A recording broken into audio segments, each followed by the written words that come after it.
Hello, I'm Lynn. I recently completed my postgraduate study in the UK.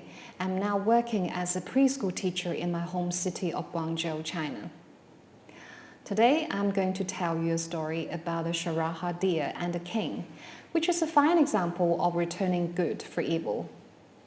I find the story inspiring because it shows us the power of compassion and forgiveness in resolving conflicts.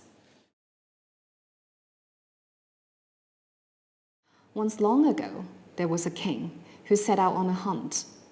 He was passionate about sport and would hunt elephants with the carriers and footmen by his side. One day, he had crossed a great distance and became distracted. Without realizing it, he had become lost inside a deep, dark wood inhabited by the Sharabha deer. This Sharabha deer was no ordinary deer. It was extraordinarily virtuous, swift, and beautiful in color. It was full of compassion and was friendly towards all animals, living happily in the forest, always content and living off the natural vegetation in the woods. The king quickly spotted the deer and reached for his bow and arrows. He strung his bow and started to chase after the deer until they reached a big chasm, which the deer leapt across easily. The king's horse came to a sudden halt, and the king was thrown from the horse.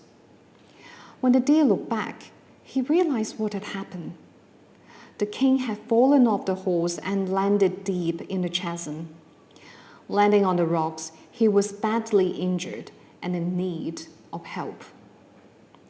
The deer completely forgave the king's attempt to kill him, and he slowly climbed down the chasm to help him out.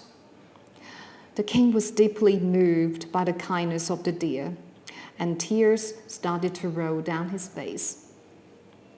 He apologized to the deer and asked for his forgiveness. The king was sorry that he had believed the deer was no more than a low-minded beast, when instead he recognized that he was the one behaving like a brute.